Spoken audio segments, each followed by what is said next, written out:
சிந்து பைரவி சீரியல்ல அடுத்து வர எபிசோட்ல என்ன மாதிரியான ட்விஸ்ட் எல்லாம் இருக்க போகுதுங்கிறத இந்த வீடியோல பார்க்கலாம். ஸ்வாதி சிவாவுடைய ஹார்ட் பீட்டை கேட்டுட்டு இருக்காங்க.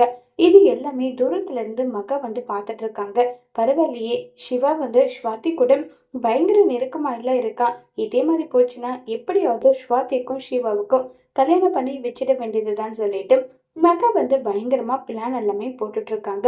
இப்ப ஸ்வாதி சிவாவுடைய கிட்ல இருந்து இந்த பிபி பாக்குறது தானே, ப்ரெஷர் எவ்வளவு இருக்குன்னு பாக்குறது தானே, இது எல்லாமே எனக்கு கத்துக்கணும்னு ஆசைன்னு சொல்லிட்டு ப்ரெஷர் உனக்கு எவ்வளவு இருக்குன்னு பார்க்கணும், அதை எப்படி பண்றதுன்னு சொல்லி கொடுன்னு சொல்லிட்டு கேக்குறாங்க. உடனே சிவா சலிக்கிற மாதிரி பண்றாங்க. சாரி சிவா, உன்னை ரொம்பவே நான் டிஸ்டர்ப் பண்றேன்னு தெரியுது.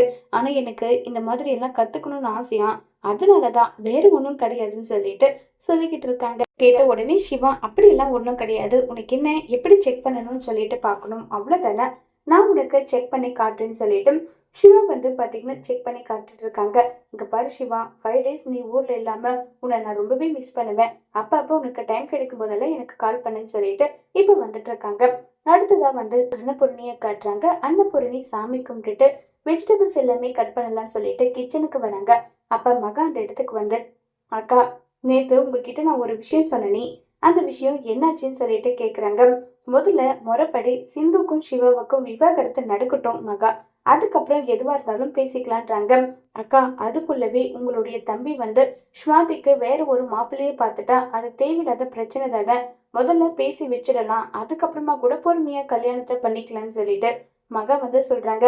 அக்கா, அவங்கள கூப்பிட்டு இப்பவே எதுவும் ஒன்றும் பேசிடலாங்கன்னு சொல்லிட்டு மகா சொன்னதும் சரி, நீ சொல்றதும் சரிதான் சொல்லிட்டு இப்ப அன்னபூரணி அவங்களுடைய தம்பியும் தம்பி ஒய்ஃப் 2 பேரையுமே கூப்பிடுறாங்க.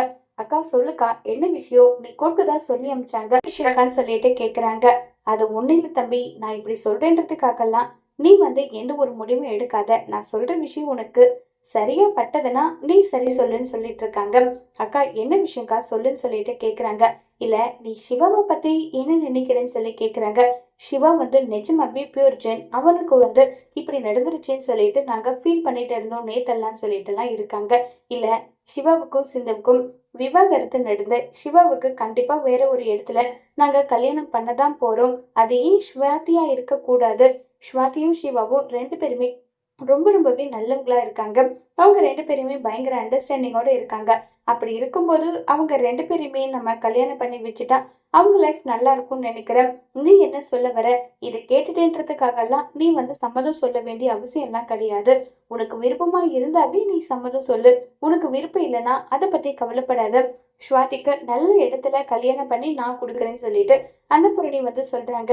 எனக்கா இப்படி கேட்டுட்டு இருக்கீங்க, சிவாவுடைய கதை தெரிஞ்சதுல இருந்து நானும் என்னுடைய ஒய்ஃபும் அவ்வளோ ஃபீல் பண்ணிட்டு இருந்தோம். இன்ஃபேக்ட் நாங்களே ஸ்வாதிக்கும் சிவாவுக்கும் கல்யாணம் ஏற்பாடு பண்ணலாமான்னு சொல்லிட்டு கூட யோசிச்சோம். அந்த அளவுக்கு சிவாவை எங்களுக்கு ரொம்பவே பிடிச்சிருக்க நல்லா சொல்லி பேசிட்டு இருக்காங்க.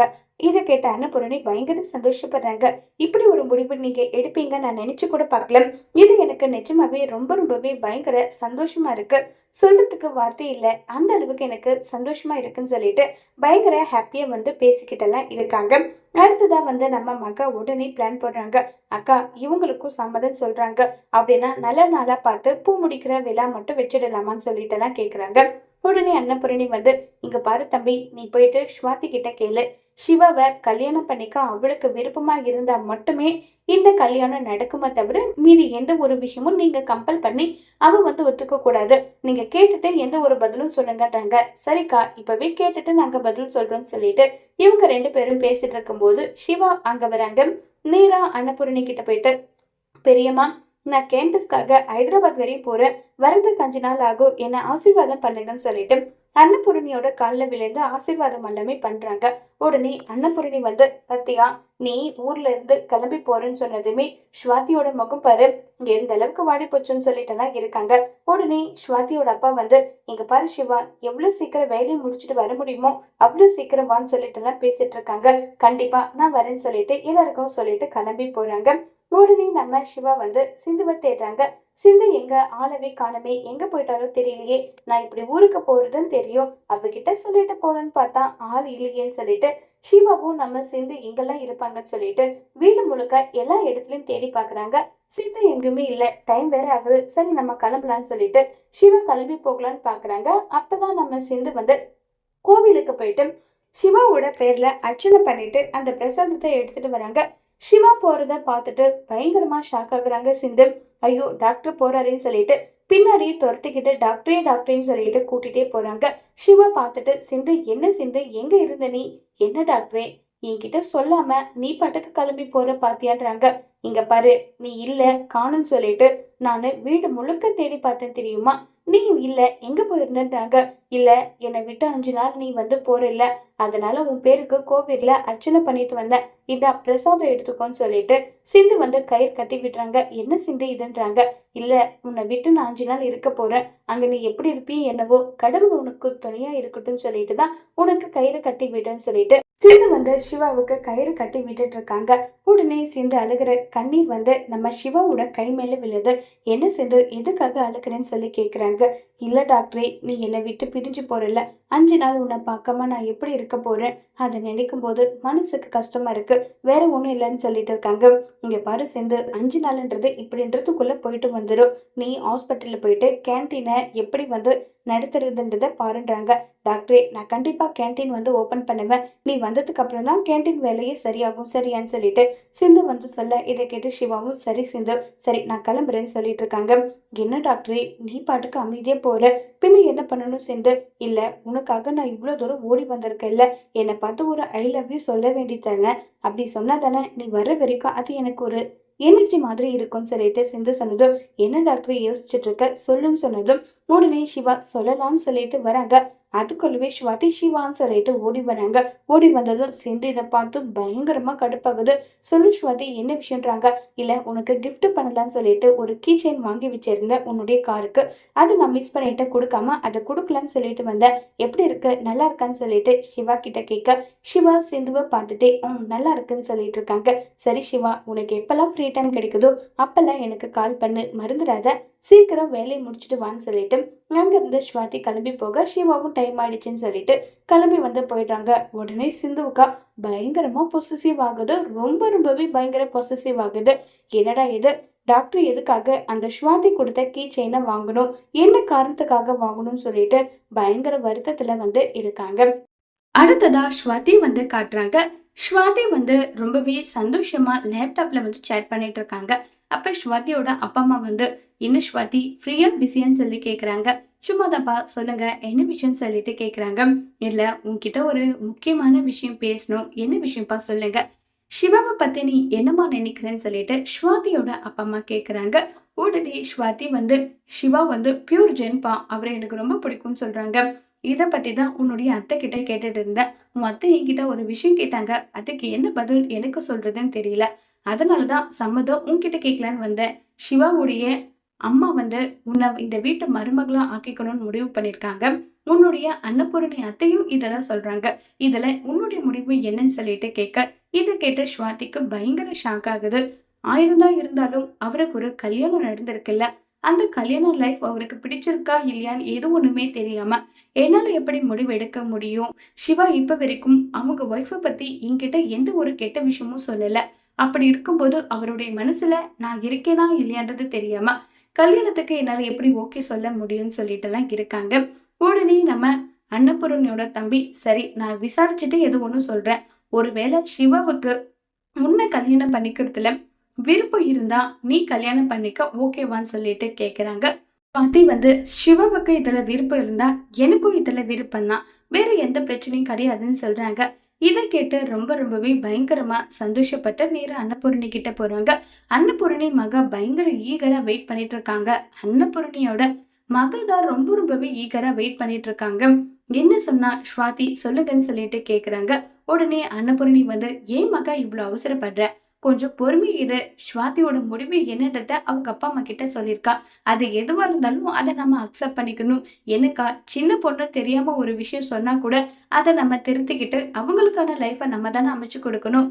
சிவாவை பத்தி அவளுக்கு எப்படிப்பட்ட எண்ணம் இருந்தாலும் அவ மனசை மாதிரி நம்ம சிவாவுக்கு கல்யாணம் பண்ணி வைக்கணும் அப்படிதானேன்னு சொல்லி கேக்குறாங்க. சேச்சா, அப்படிலாம் கிடையாது, நான் எப்பவுமே ஒருத்தருடைய மனசுக்கு ஏத்த மாறுதலா எந்த விஷயமும் செய்ய மாட்டேன். இப்ப சிவாவுக்கே ஸ்வாதி பிடிச்சிருக்குன்னா மட்டும்தான் இந்த கல்யாணத்தை நம்ம செய்ய முடியும்னு சொல்றாங்க. உடனே மகா வந்து, அக்கா நீங்க கோடு போட்டா அந்த கோடை சிவா தாண்ட மாட்டான், அப்படி இருக்கும்போது நீங்க சொன்ன பொண்ணு அவன் என்ன கல்யாணம் பண்ணிக்காமையா போயிடுவான்? முதல்ல ஸ்வாதியோட சம்மதம் தான் நமக்கு முக்கியம். அவங்க அப்பா அம்மா கிட்ட ஸ்வாதி விஷயம் சொல்லி அனுப்பியிருக்கா. அது என்னன்றத கேட்கலான்னு சொல்லிட்டு சொன்னதும் உடனே அன்னபூரணி அவங்க தம்பி கிட்ட கேக்குறாங்க. ஸ்வாதி என்னப்பா சொன்னான்னு சொல்லிட்டு கேக்குறாங்க. அக்கா, சிவாவா அவளுக்கு ரொம்பவே பிடிச்சிருக்கான். ஆனா சிவா வந்து இப்ப வரைக்குமே அவங்கள பிடிச்சிருக்குன்ற விஷயத்த வந்து அவ வந்து சொன்னது கிடையாது. இப்ப வரைக்குமே சிந்து தான் அவங்களுடைய ஒய்ஃபா வாழ்ந்துட்டு இருக்காங்க. பிடிச்சிருக்கோ பிடிக்கலையோ கல்யாணம் நடந்திருக்கு. இப்படிப்பட்ட நேரத்துல சிவா விருப்பப்பட்டா வேணும்னா ஸ்வாதி மேரேஜ் பண்ணிக்கிறாளாம். ஆனா ஸ்வாதிக்கு சிவாவை ரொம்பவே பிடிச்சிருக்கான்னு சொல்றாங்க. இத கேட்ட மகா, இது போதுமே, இதை விட பெரிய விஷயம் என்ன இருக்கு? சிந்துவுக்கும் சிவாவுக்கும் எப்படி கல்யாணம் நடந்ததுன்றது உங்க எல்லாருக்குமே ஊரறிஞ்ச விஷயம். சிவா வந்து என்னுடைய அக்கா சொன்னா அதுக்கு மறுபேச்சே பேச மாட்டான். அன்னபூரணி அக்கா சொல்றதுதான் அவனுக்கு வேத வாக்கு. அவங்க சொன்னா நில்லுடானா நிப்பான், தூங்குடானா தூங்குவான், செத்துடுடானா கூட செத்துடுவான். அந்த அளவுக்கு அன்னபூரணி அக்கா மேல அவன் மரியாதை வச்சிருக்கான். அன்னபூரணி அக்கா சொன்னா கண்டிப்பா ஸ்வாதியோட கழுத்துல தாலி கட்டுவான். சிந்துவுக்கும் சிவாவுக்கும் ஏலம் பொருத்தம்னா இப்ப வரைக்குமே சிவா வேற வழி இல்லாம பாவம் பார்த்துதான் இந்த வீட்லயே வச்சிருக்கோம் எல்லாம் சொல்லி பேசிட்டு எல்லாம் இருக்காங்க. உடனே அன்னபூரணி வந்து, இப்ப என்ன உங்களுக்கு சிவாவுடைய வாயிலிருந்து நான் வந்து ஸ்வேதாவை கல்யாணம் பண்ணிக்க சம்மதம்ன்ற வார்த்தை வரணும் அவ்வளவுதானே? ஆமா, அததான் ஸ்வாதி எதிர்பார்த்துட்டு இருக்கா. சரி, ஒரு பிரச்சனை கிடையாது. அவன் மீட்டிங் விஷயமா ஹைதராபாத் வரையும் போயிருக்கான்ல. ஹைதராபாத்ல இருந்து அவன் வந்ததுமே அவனை ஸ்வாதி முன்னாடி நிக்க வச்சு நம்ம கேள்வி கேட்போம். அப்ப கண்டிப்பா ஸ்வாதியை நான் கல்யாணம் பண்ணிக்கிறேன்னு சிவா சொல்லுவான். அப்ப உங்களுக்கு மனப்பூர்வமான சம்மந்தம் தானே? 2 பேருக்கும் கல்யாண ஏற்பாடு பண்ணிடலாம்னு சொல்லிட்டு எல்லாம் இருக்காங்க. இதை கேட்டதும் ரொம்பவே சந்தோஷப்பட்டுட்டு இருக்காங்க. மக வந்து, அப்பாடா, ஏதோ அன்னபூரணியால தெய்வத்தால இப்ப நம்ம சிவாவுக்கு நல்லபடியான ஒரு வாழ்க்கை வரப்போகுது. லண்டனோட பொண்ணு, அந்த பொண்ணுக்கு ஏகப்பட்ட சொத்து கிடக்கு. அப்படின்னா சிவாவை கல்யாணம் பண்ணி கொடுத்தா நம்மளும் லட்சாதிபதி கோடீஸ்வரின்னு சொல்லிட்டு மக ரொம்பவே சந்தோஷத்துல இருக்காங்க. அப்ப ஐஸ்வர்யா வந்து, அம்மா என்னம்மா, அண்ணனை கேட்டு அன்னபூரணி பிரியமா முடிவெடுக்கலான்னு சொல்றாங்க. அண்ணன் இப்ப சிந்து கூட எப்படி க்ளோஸ்ல இருக்கான்றத நீங்களும் பார்த்துட்டு இருக்கீங்க, நானும் பார்த்துட்டு இருக்கேன். சிவான போயிட்டு சிந்துவை விட்டுட்டு ஸ்வாதிய கல்யாணம் பண்ணிக்க ஒத்துப்பாரான்னு சொல்லி கேக்குறாங்க. ஏய், நானும் கொஞ்சம் கொஞ்சமா காய நகர்த்திட்டு இருக்கேன். அதுக்கு என்ன அர்த்தம்? அன்னபூரணி சொன்னா அன்னபூரணிக்கு ஏதாவது ஒண்ணு ஆகுன்ற ஒரு பயத்தினாலேயே சிவா கண்டிப்பா இந்த கல்யாணத்துக்கு ஒத்துப்பான். நான் கேட்டா கூட ஒத்துக்க மாட்டான். ஆனா அன்னபூரணி சொன்னா மறு பேச்சு சிவாவுக்கு கிடையாது. அன்னபூரணியை வச்சு சிவாவுக்கும் சிந்துவுக்கும் விவாகரத்து வாங்கிட்டு ஸ்வாதிய சிவாவுடைய பொண்டாட்டி ஆக்கி அந்த சிந்துவை கழுத்தை பிடிச்சி வெளியே தள்ளணுண்டி. அதுதாண்டி என்னுடைய வாழ்க்கை லட்சியம்னு சொல்லிட்டு மகா சொல்றாங்க. என்னமோமா பிளான் போடுற, நடந்தா சந்தோஷம்தான், நடக்கலன்னா என்ன பண்றதோ தெரியல. ஏண்டி அபசகுணமா பேசுற? எல்லாம் நல்லதாவே நடக்கும்னு சொல்லிட்டு மகா வந்து சொல்லிக்கிட்டு இருக்காங்க. இப்ப ஸ்வாதி கிட்ட போயிட்டு, அன்னபூரணி, உன்னுடைய அப்பா அம்மா சொன்னது எல்லாமே உனக்கு சம்மதம் தானே? அவங்க கட்டாயப்படுத்தி ஒன்றும் நீ சிவாவை கல்யாணம் பண்ணிக்க ஒத்துக்கல இல்லைன்னு சொல்லி அன்னபூரணி கேக்குறாங்க. இல்ல ஆண்டி, அப்படியெல்லாம் எனக்கு கிடையாது. சிவா வாயிலிருந்து என்ன வார்த்தை வருதுன்றது மட்டும்தான் எனக்கு முக்கியம். சிவாவுக்கு என்ன கல்யாணம் பண்ணிக்க ஒத்துக்கிட்டா கண்டிப்பா சிவாவை கல்யாணம் நான் பண்ணிப்பேன். அப்படி சிவாவுக்கு விருப்பம் இல்லைன்னா நான் அவரை நான் கல்யாணம் பண்ணிக்க மாட்டேன்னு சொல்லிட்டு ஸ்வாதி வந்து சொல்றாங்க. அவன் என்னுடைய புள்ள, என்னுடைய வளர்ப்பு, என் வளர்ப்பு எப்பவுமே தப்பா போகாது. நான் ஒரு முடிவு எடுத்திருக்கேன்ற விஷயம் சிவாவுக்கு தெரிஞ்சா கண்டிப்பா சிவா அதுக்கு மறுபேச்சு பேசாம இந்த கல்யாணத்துக்கு ஒத்துப்பான். நீ தான் இந்த வீட்டு மருமகளா வரப்போறேன்னு சொல்லிட்டு அன்னபூரணி சொல்றாங்க. இதை கேட்டு ஸ்வாதிக்கு ஒரு மாதிரி ஃபீல் ஆகுது. ஏன்னா நம்ம சிவா என்ன சொல்லுவாங்களோன்னு சொல்லிட்டு அன்னபூரணியை நினைச்சு ஸ்வாதி யோசிச்சுட்டு இருக்காங்க. இப்ப நம்ம சிந்து வந்து ஹாஸ்பிட்டல் கேன்டீனுக்கான வேலை எல்லாமே பார்த்துட்டு இருக்காங்க. அப்ப மகா சிரிச்சுக்கிட்டே வராங்க. என்ன அத்தை, எதுக்காக சிரிக்கிறீங்க? யாருக்கு யாரடி அத்தை? என்னை பார்த்தா உனக்கு அத்தை மாதிரி தெரியுதா? நான் ஸ்வாதிக்கு மாமியாராக போறேன். ஆமா, உனக்கு ஒரு விஷயம் தெரியுமா? என்னுடைய பையனுக்கும் ஸ்வாதிக்கும் கல்யாணம் நடக்க போகுது. அத சொல்லிட்டு போகலான்னு தான் வந்தேன்னு சொல்லிட்டு இருக்காங்க. என்ன பகல் கனவு இது கல்றீங்களா, ஒளறீங்களா? சிவா டாக்டர் எனக்கு மட்டும்தான் இந்த ஜென்மத்துல புருஷன். எதுக்காகவும் யாருக்காகவும் நான் விட்டு கொடுக்க மாட்டேன்றாங்க. ஓ அப்படியா? நீ நினைக்கிறதெல்லாம் நடக்காது கண்ணு. சிவா ஹைதராபாத்ல இருந்து வந்ததுமே சிவாக்கும் ஸ்வாதிக்கும் நிச்சயதார்த்தம் செய்ய போறோம். அதுக்கான ஏற்பாடு எல்லாம் நான் பண்ணிடுங்கன்னு சொல்லிட்டு மகா கிண்டல் பண்ணிட்டு போறாங்க. நீ குடி சீக்கிரம் பொட்டி படிக்கெல்லாம் எடுத்து வச்சுட்டு ரெடியா இரு, வீட்டை விட்டு போயே ஆகணும்னு சொல்லிட்டு மகா சொல்றாங்க. இதை கேட்டு பயங்கரமா ஷாக் ஆகுறாங்க. இப்ப நம்ம சிந்து வந்து சிவாவுக்கு கால் பண்ணி நடந்த விஷயத்த சொல்லுவாங்களா? சிவா அதுக்கு என்ன முடிவெடுப்பாங்க? அன்னபூரணியோட பேச்சை சிவா கேட்பாங்களா, இல்ல அன்னபூரணியை எதிர்க்க போறாங்களா சிவாங்கிறத வரப்போற எபிசோட்ல வெயிட் பண்ணி பார்க்கலாம். தேங்க்யூ.